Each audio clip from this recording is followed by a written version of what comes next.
అందరికీ నమస్కారం. కరెక్ట్గా 5 నిమిషాలు ఇచ్చారు, కానీ రామ్మోహన్ నాయుడు తర్వాత మాడతాం కొంచెం ఇబ్బందే. మనోడు మొదలు పెడితే ఆపడు. మిమ్మల్ని అందరూ చూసిన తర్వాత జ్యూరిక్లో ఉన్నానా జోపాలంలో ఉన్నానా డౌట్ నాకు వచ్చింది. ఎందుకంటే ఈరోజు మండే ఆఫ్టర్నూన్ ఇంతమంది వస్తారని మేము ఊహించలేదు. కానీ సెలవు పెట్టారు, డుమ్మా కొట్టారు. కానీ ఈరోజు గౌరవ ముఖ్యమంత్రి చంద్రబాబు నాయుడు గారు ఏం చెప్తారని వినేదానికి పెద్ద ఎత్తున ఇక్కడ తరలి వచ్చిన యూరోప్ ఎన్ఆర్ఐ టీడీపీ సభ్యులందరికీ పేరున నా హృదయపూర్వక నమస్కారాలు.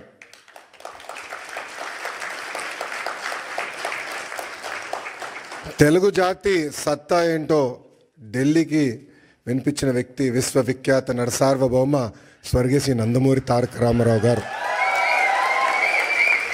తెలుగు జాతి సత్తా ప్రపంచానికి వినిపించిన వ్యక్తి మన ప్రీతమ నాయకుడు చంద్రబాబు నాయుడు గారు.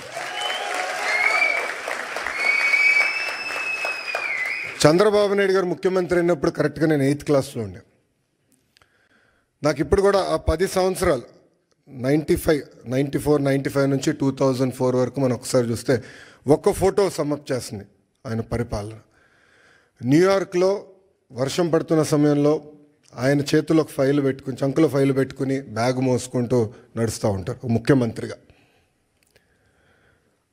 ఆనాడు ఆయన విజన్ 2020 అంటే చాలామంది ఎగతాళి చేశారు. కానీ ఈరోజు తిరిగి వెళ్ళి హైదరాబాద్లో చూస్తే ఆయన చెప్పిన ప్రతి మాట ఈరోజు నిజమైంది.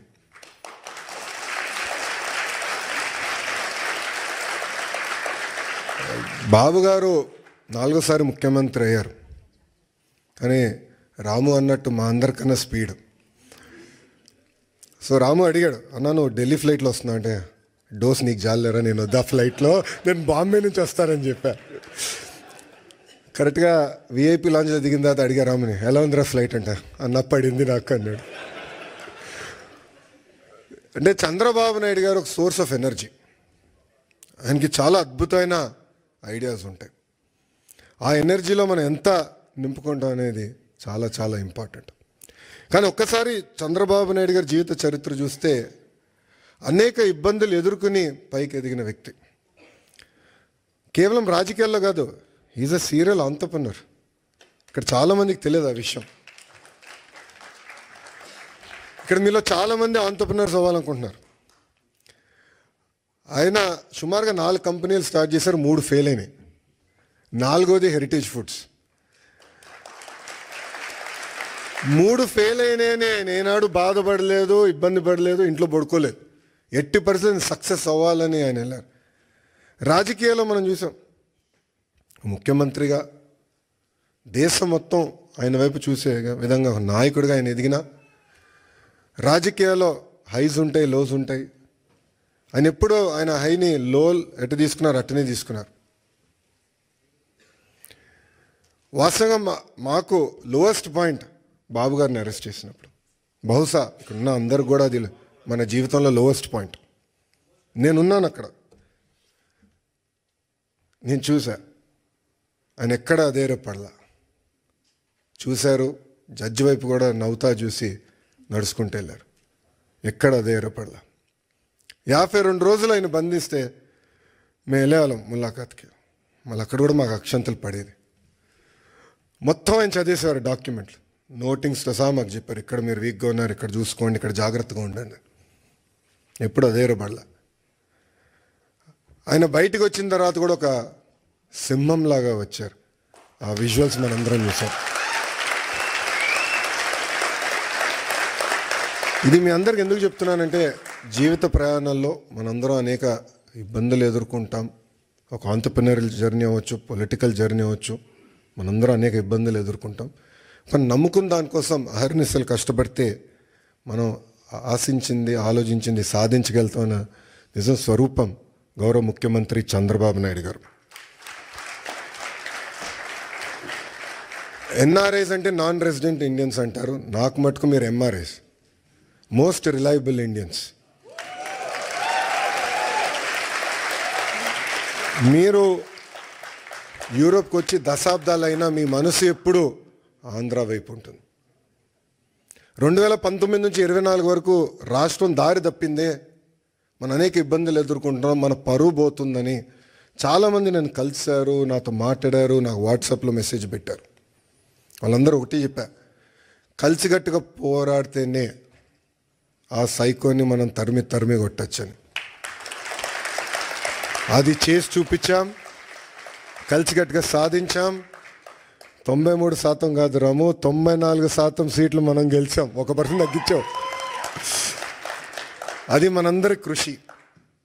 ఆ 5 సంవత్సరాల్లో ఇక్కడున్న మీ అందరి సహకారంతో అనేక సంక్షేమ అభివృద్ధి కార్యక్రమాలు కూడా మనం చేశాం. అమరావతి ఉద్యమం కానివ్వండి, దాని తర్వాత ఇప్పుడే చూపించినట్లు యుక్రెయిన్లో తెలుగులు ఇరుక్కుంటే వాళ్ళని తిరిగి భారతదేశానికి తీసుకొచ్చి బాధ్యత తీసుకున్నాం.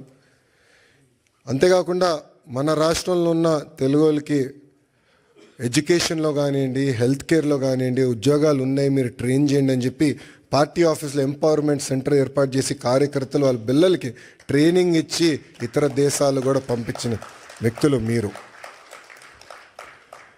అందుకే నేను హెచ్ఆర్డి అదేవిధంగా స్కిల్ డెవలప్మెంట్ మంత్రి అయిన తర్వాత ఒక ఆర్గనైజేషన్ ఉంది, అది ఉందని కూడా నాకు తెలియదు వాస్తవంగా. ఆ ఆర్గనైజేషన్ పేరు OMCAP, overseas man power corporation of Andhra Pradesh. అదొకప్పుడు బాబు గారే బ్లూ కాలర్ వర్కర్స్ అంటే కన్స్ట్రక్షన్ వర్కర్స్ మిడిల్ ఈస్ట్కి వెళ్ళేదానికి ఒక ఆర్గనైజేషన్ ఉండాలని చెప్తే మేమందరం కూర్చొని చర్చించి బాబు గారితో కూడా చర్చించిన, లేదో అది బ్రాడర్గా చేయండి, ఎక్స్పాండ్ చేయండి. ఇప్పుడు ఏదైతే మీరు ప్రజెంటేషన్ చేశారో మన తెలుగు ప్రపంచం మొత్తానికి ఎట్లా ఎక్స్పోజ్ చేయాలి, ఆపర్చునిటీస్ ఎక్కడున్నాయి, అది ఒక భాగం అవుతే ఇతర దేశాల్లో ఉన్న తెలుగులో తలసరి ఆదాయం డబుల్ ఎట్లా చేయాలి, దానిపైన మీరు ఫోకస్ చేయండి అని ఆదేశాలు జారీ చేసిన వ్యక్తి గౌరవ ముఖ్యమంత్రి చంద్రబాబు నాయుడు గారు. అంటే ఆయన ఎప్పుడు కూడా మన గురించి ఆలోచిస్తారు, మన భవిష్యత్తు గురించి ఆలోచిస్తారు. తెలుగులో ఎక్కడున్నా అన్ని రంగాల్లో నంబర్ 1 ఉండాలనే లక్ష్యంతో ఆయన పనిచేస్తారు. ఇప్పుడే భరత్ అన్నట్టు గౌరవ ముఖ్యమంత్రి గారు రాజకీయాల్లోకి రాకుండా ఉంటే ఆయన ఈలాన్ మస్క్ ఆఫ్ ఇండియా అయ్యేవారు అని అన్నారు. I would have been very lucky or unlucky, I don't know. ఎందుకంటే చంద్రబాబు నాయుడు గారితో పనిచేస్తాం తేలికని పని కాదు, అంత తేలికైన పని కాదు. మేమందరం నవ్వుకుంటాం, అంటే ఆఫీసర్స్ మేము రాజకీయ నాయకులు అందరూ కూర్చొని మాట్లాడుతుంటే సూర్యుడి దగ్గర నుంచి ఆప్టిమల్ డిస్టెన్స్లో ఉండాలని. సూర్యుడి దగ్గరికి వెళ్తే మాడి మసైపోతాం, సూర్యుడి దగ్గర దూరంగా ఉంటే చల్లగా ఉంటుంది. అంత ఎనర్జీ ఉన్న వ్యక్తి చంద్రబాబు నాయుడు గారు. అంటే అహర్నిశలు పనిచేయాలి, సమాజానికి సేవ చేయాలి. అటు తెలంగాణ కానివ్వండి, ఆంధ్ర కానివ్వండి, తమిళనాడు, కర్ణాటక, అండమాన్ నికోబార్, ప్రపంచంలో ఎక్కడ తెలుగు వాళ్ళు ఉన్నా అన్ని రంగాల వాళ్ళు నంబర్ 1 ఉండాలి, వాళ్ళు ముందలు తీసుకెళ్ళే లక్ష్యంతో ఇప్పుడు కూడా అహర్నిశలు పనిచేస్తున్నారు. ఇప్పుడే రాము అన్నట్టు మన ఎన్నికల్లో అందరం కలిసికట్టుగా పనిచేసాం.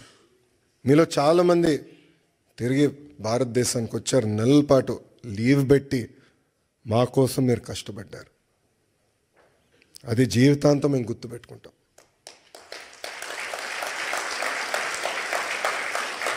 ఎందుకంటే మీరందరూ ఇక్కడ ప్రొఫెషనల్స్గా ఉన్నవారు, ఇలా ఆంటర్ప్రినర్స్ చాలా తక్కువ మంది ఉంటారు. సో ఒక 2 నెలలు 3 నెలలు ఆఫ్ తీసుకుని వస్తాం అనేది తేలికని పని కాదు, కానీ మీరు వచ్చారు.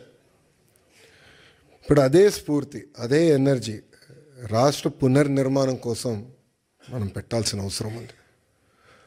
అసలు పరిస్థితులు చాలా దారుణంగా ఉన్నాయి రాష్ట్రంలో. ఫైనాన్స్ సెక్రటరీ గారు ఇప్పుడే కరెక్ట్ టైం బయటకు వెళ్ళారు. ఆయన మన ఫీ రీయింబర్స్మెంట్ విషయంలో, ఫీ రీయింబర్స్మెంట్ మనం చెల్లించాలి, చాలా ఆలస్యమైందంటే అంటే ప్రయారిటీస్లో ఇది ఇంక ప్రయారిటీ ఉంది, చేయాలి, మనం కంపల్సరీ చెల్లించాలంటే చాలా కష్టపడాల్సి వచ్చింది. అంటే అప్పుల పాలైపోయాం, వడ్డీ కట్టలేకపోతున్నాం, జీతాలు సకాలంగా చెల్లించలేకపోతున్నాం, అనేక ఇబ్బందులు. బట్ బాబు గారు పదే ఒక మాట అంటారు, opportunities are where crisis are. So అందరం మన రాష్ట్రాన్ని పునర్నిర్మాణం చేసుకోవాలి. ఇప్పుడే రాము ఒక మంచి మాట అన్నారు, తెలుగులో ఆంధ్ర రాష్ట్రాన్ని వదిలేసి ఇతర దేశాలకు వెళ్ళి నంబర్ 1 అయ్యారు, కానీ ఆంధ్ర రాష్ట్రం వెనుకబడి ఉంది.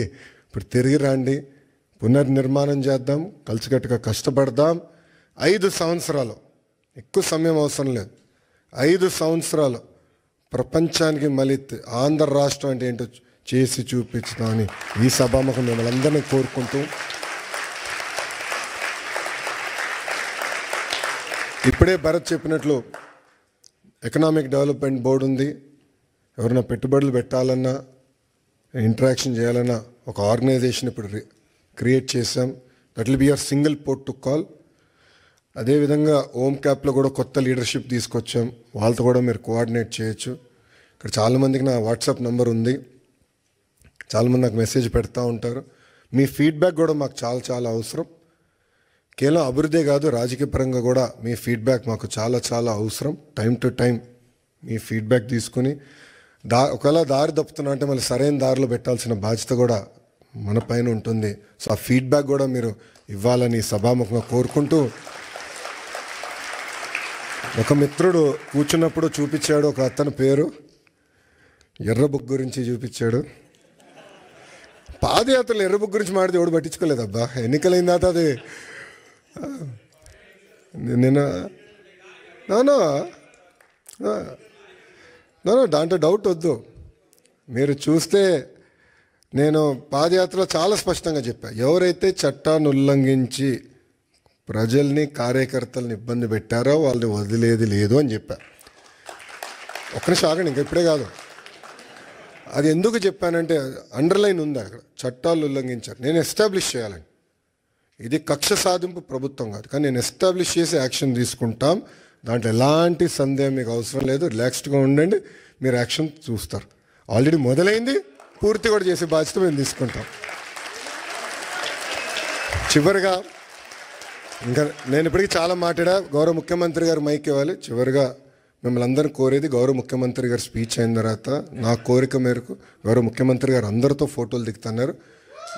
ఒక్క నిమిషం దయచేసి క్రమశిక్షణతో మళ్ళీ అందరూ చైన్ పైన పడితే మీకు తెలుసు, చాలా జాగ్రత్తగా ఉండాలి. అందరూ డ్యాష్ పైకి రండి, 1 by 1 నీట్గా ఫోటోలు దిగి మళ్ళీ భోజనం కలవచ్చు. ఇప్పటికీ బాగా ఆలస్యమైంది. ఈ మీటింగ్ అయిన తర్వాత మళ్ళీ గౌరవ ముఖ్యమంత్రి గారు డావోస్కి వెళ్ళాలి, ఇండియా పెవిలియన్ ఓపెనింగ్కి వెళ్ళాలి.